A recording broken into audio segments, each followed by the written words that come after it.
Assalamualaikum warahmatullahi wabarakatuh. Perkenalkan, saya Kurotul Alnia Dawiyah dan NIM 06040320094, mahasiswi UIN Sunan Ampel Surabaya, semester 4 Prodi Manajemen Pendidikan Islam. Pada video kali ini saya akan membahas mengenai profesi auditor pendidikan.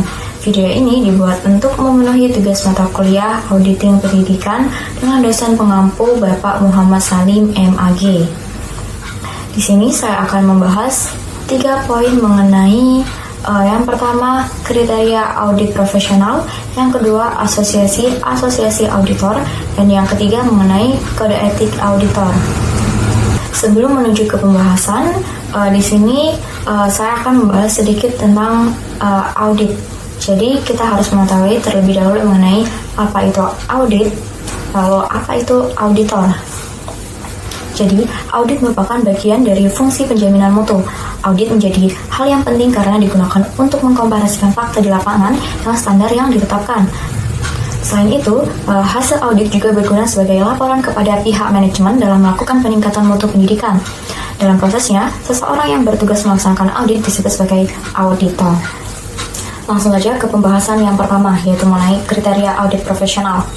Profesionalisme dalam pekerjaan merupakan syarat utama bagi seseorang yang benar-benar ingin menjalankan dan menekuni pekerjaannya. Begitu pula dengan auditor. Seorang auditor dalam melakukan tugasnya, yaitu mengaudit, tentu harus bersikap profesional agar dapat dipercaya oleh para pengambil keputusan. Menurut Hirotugiman, terdapat standar profesional seorang audit. Yang pertama adalah independensi. Dalam menjalankan tugasnya, saat mempertimbangkan fakta yang ada, seorang auditor tidak boleh terpengaruh oleh berbagai kekuatan yang berasal dari luar auditor.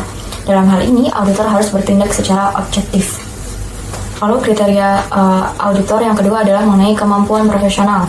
Seorang auditor harus memiliki keahlian dan kemampuan yang memadai dalam menjalankan. Lalu kriteria auditor yang kedua adalah mengenai kemampuan profesional.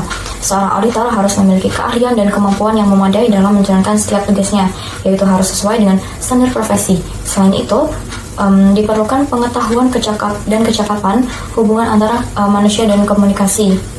Dan perlu pendidikan berkelanjutan serta ketelitian profesional dalam melakukan pemeriksaan. Lalu kriteria yang ketiga adalah mengenai lingkup pekerjaan audit, yaitu bahwa lingkup pekerjaan menunjukkan luasnya pekerjaan audit dalam tugas. Luasnya ruang lingkup dan tujuan audit tergantung pada besar kecilnya dari lembaga pendidikan itu sendiri. Adapun menurut Hirotugiman, lingkup pekerjaan audit dalam meliputi pengujian dan evaluasi terhadap kecukupan dan keefektivitas organ. Lalu kriteria yang keempat mengenai pelaksanaan kegiatan pemeriksaan.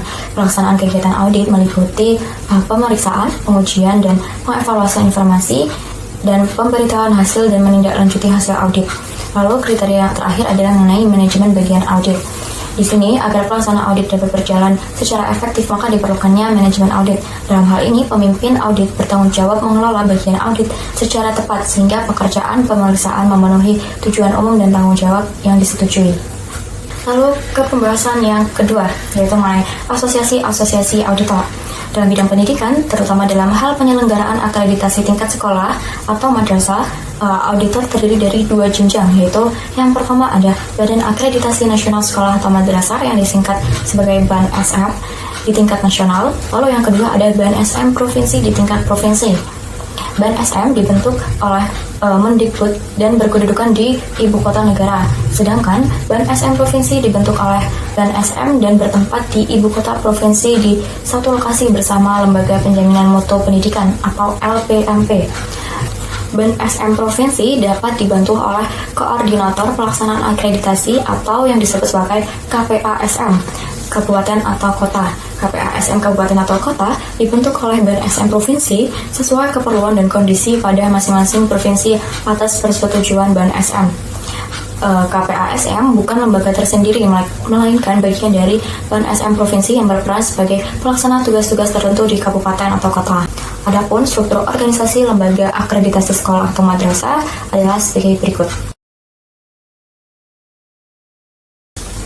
Lalu pembahasan yang terakhir atau yang ketiga mengenai kode etik.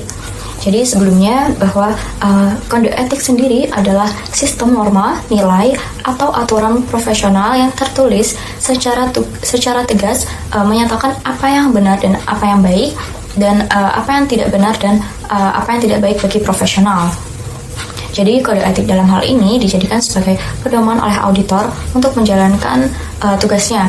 Standar etika yang dimaksud dalam hal ini adalah auditor harus memenuhi beberapa prinsip etika sebagai berikut, yaitu yang pertama ada integritas. Integritas adalah mutu, sifat, atau keadaan yang merupakan kesatuan yang utuh sehingga memiliki potensi dan kemampuan yang memancarkan kewibawaan dan kejujuran. Lalu yang kedua ada objektivitas. Objektivitas adalah sikap jujur yang tidak dipengaruhi pendapat dan pertimbangan pribadi atau golongan dalam mengambil keputusan atau tindakan. Lalu yang ketiga ada kerahasiaan. Kerahasiaan adalah sifat sesuatu yang dipercayakan kepada seseorang agar tidak disertakan atau tidak diceritakan kepada orang lain yang tidak berwenang untuk mengetahuinya. Lalu yang keempat ada kompetensi.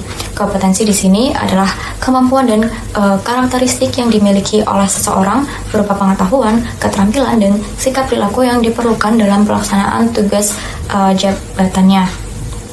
Lalu yang kelima ada akuntabel. Akuntabel adalah kemampuan untuk menyampaikan pertanggungjawaban atau untuk menjawab dan menerangkan kinerja dan tindakan seseorang kepada pihak yang memiliki hak atau berkewenangan untuk meminta keterangan atau pertanggungjawaban. Lalu kode etik yang terakhir adalah perilaku profesional. Perilaku profesional adalah tindak tanduk yang merupakan ciri mutu dan kualitas suatu profesi atau orang yang profesional di mana memerlukan kepandaian khusus untuk menjalankannya. Jadi itulah keenam kode etik yang harus ditaati oleh para auditor. Dan cukup sekian dari pemaparan dari saya. Kurang lebihnya saya memohon maaf dan saya ucapkan terima kasih. Wassalamualaikum warahmatullahi wabarakatuh.